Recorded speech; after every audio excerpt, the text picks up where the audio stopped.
Today, guys, we are going to be checking out why nobody lives on Australia's big island state, Tasmania. So I've actually never noticed the island that was below Australia. I just realized after reading the title of this and just looking at it like right here. So this is going to be surprising to me. So let's actually see what we have here today, guys. If you know about this island and want to share something extra, do let me know in the comments below. But let's see what this video has to teach us today, guys. Do not forget, like the video, subscribe to the channel. It really does support me. And yeah, let's get the video started. Let's see what we got. Australia is a huge country by size, with a pretty small population overall. And because Australia is overwhelmingly dominant in the region, it's often forgotten that it also owns the 26th largest island in the world, Tasmania, an island that is almost the exact same size as Sri Lanka.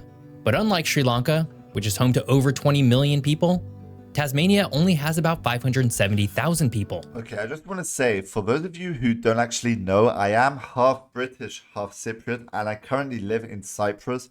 Cyprus is like a small island below Greece, you can say. So yeah, I also live on an island. Or 2% of Australia's total population. So why don't more people live on Australia's big empty island? Let's find out.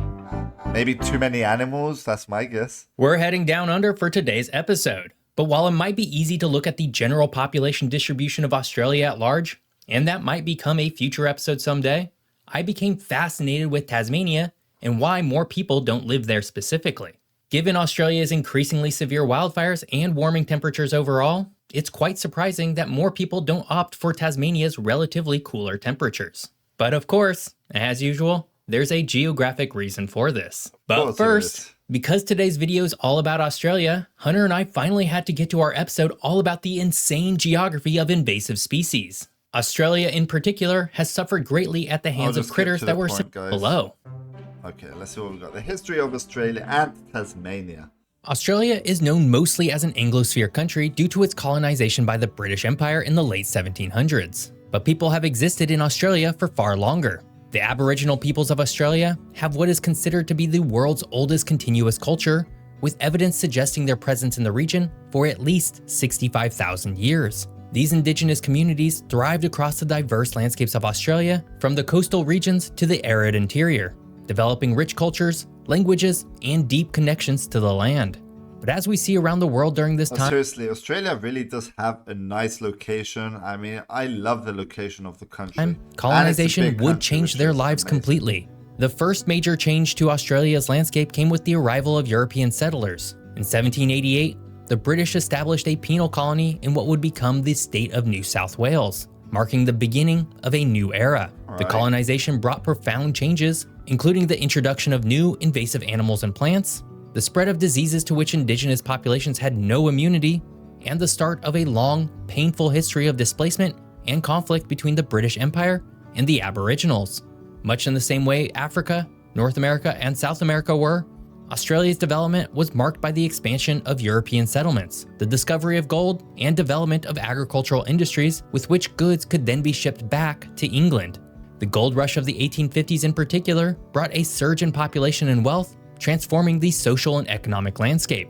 In 1901, Australia officially federated, uniting the colonies into a single commonwealth. But while Australia became a mostly independent federated country in 1901, making its own laws and governing itself, it would actually take until 1986 for Australia to truly break free from the United Kingdom. This would formally cede any and all control the United Kingdom had over the entirety of Australia, which included the island of Tasmania. In a weird way, the history of Tasmania, formerly known as Van Diemen's Land, mirrors and magnifies the broader Australian narrative. Initially used as a penal colony in the early 1800s, Tasmania saw an intense conflict between the European settlers and the Aboriginal populations of the island. The Black War between 1824 and 1831, a tragic and violent period, led to the near-complete destruction of Tasmania's indigenous population. After the war, Tasmania developed into an agricultural and mining center.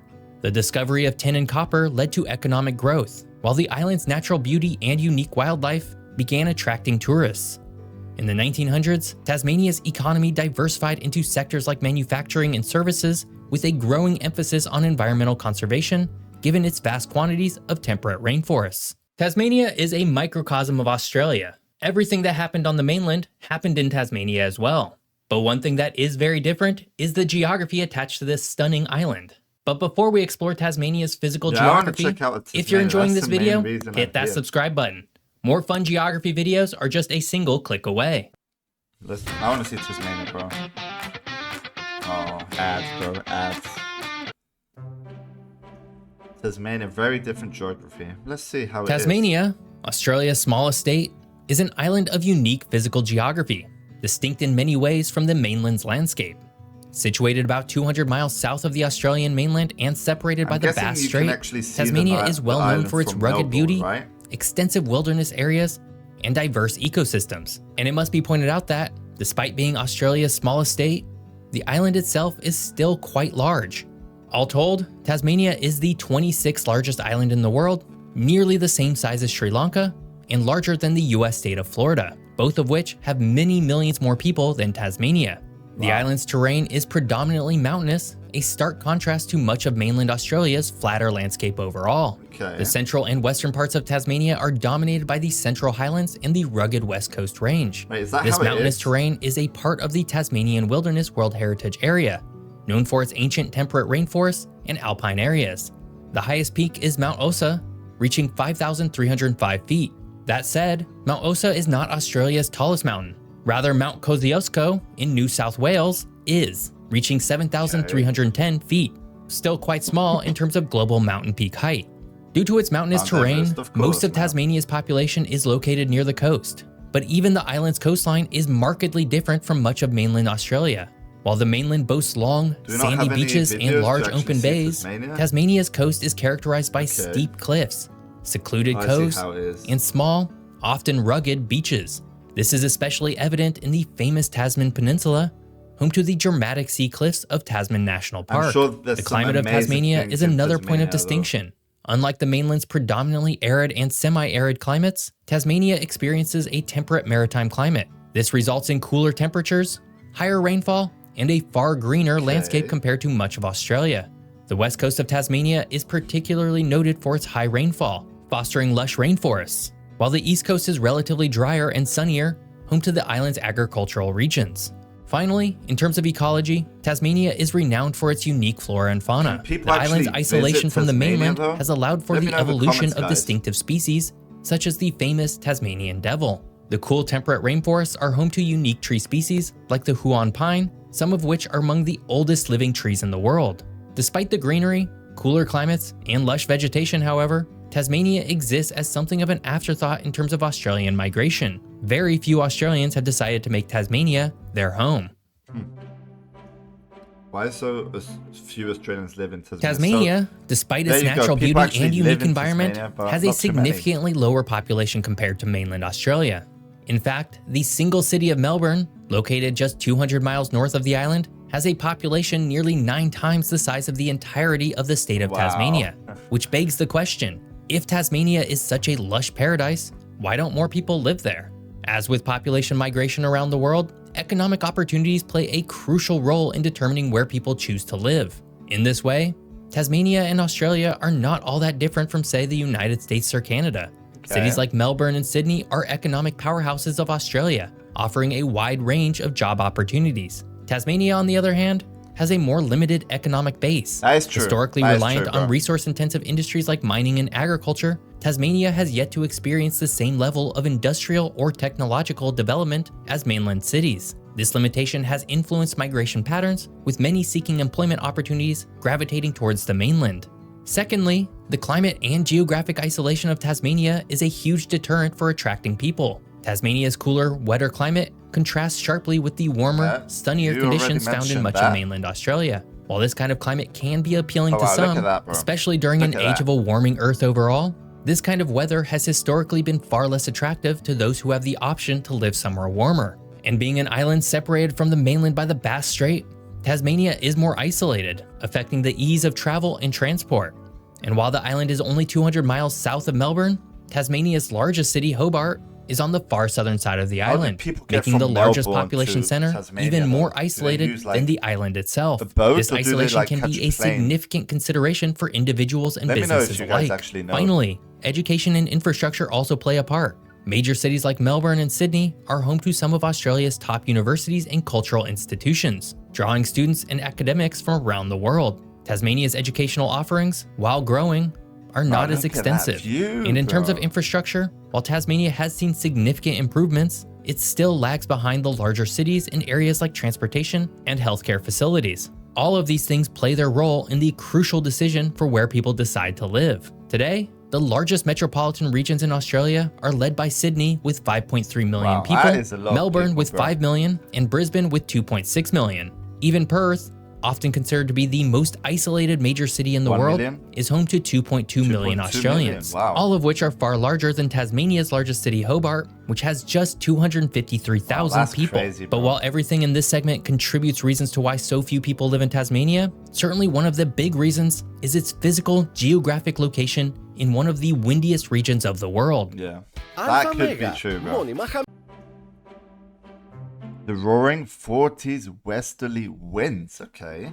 The roaring 40s are a notable feature of the Earth's atmospheric circulation, characterized by strong westerly winds found in the southern hemisphere, roughly between the latitudes of 40 and 50 degrees south. These winds are especially significant for Tasmania, profoundly influencing its climate. That's how all the wind comes, you know, this straight line, like there's no countries like blocking, you know, like the way for the wind to actually go around.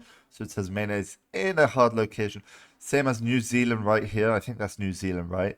So yeah, environment, and even lifestyle. The roaring 40s are created by the temperature contrast between the equator and the poles and are intensified by Earth's rotation. The absence of significant land masses at these latitudes in the southern hemisphere allows these winds to travel across the ocean with little interruption, gaining both speed and moisture. As a result, Tasmania, situated at the edge of these latitudes, experiences the full force of these winds. In terms of climate, the roaring 40s brings cool, moist air to Tasmania, contributing to its temperate maritime climate. This results in relatively consistent rainfall throughout the year, particularly on the western side of the island, where the winds first make landfall. The high levels of precipitation support the island's lush rainforests and have a significant impact on agricultural practices, favoring crops and livestock suited to cooler, wetter conditions. The strength and consistency of the roaring 40s have also shaped Tasmania's landscape. The western coast, facing the brunt of these winds, is characterized by rugged, dramatic scenery with steep cliffs and large waves. This has not only created a unique natural environment, but also poses challenges to navigation and settlement along the coast. But it's not all bad. Due to its strong winds, the roaring 40s have been harnessed for renewable energy in Tasmania. The state has an ideal location for wind farms, and these winds play a crucial role in Tasmania's efforts to produce sustainable energy. In fact, as of early 2023, Tasmania became the first Australian state to become 100% powered by renewable energy. This unique geographic benefit makes Tasmania uniquely suited towards a future with green energy and could prove to be a population driver in the years to come. Tasmania is often ignored on the world stage and even in Australia proper. But the small island state is quite unique and offers a climate that, in a warming world, is quite enticing. But unless something dramatic happens on the mainland, Tasmania will likely continue to be Australia's smallest state for a long time. I hope you enjoyed learning more about Australia. Yeah, that was actually a pretty interesting video. Learned a lot of things in this one. Let me know if you actually enjoyed it as well. And if you want me to check out more geography videos of Australia in general, let me know in the comments, guys. And yeah, thank you all for stopping by. Thank you for watching till the end. If you haven't already, guys, like the video, subscribe to the channel, and we'll see you on the next video. Thanks for watching, and peace out.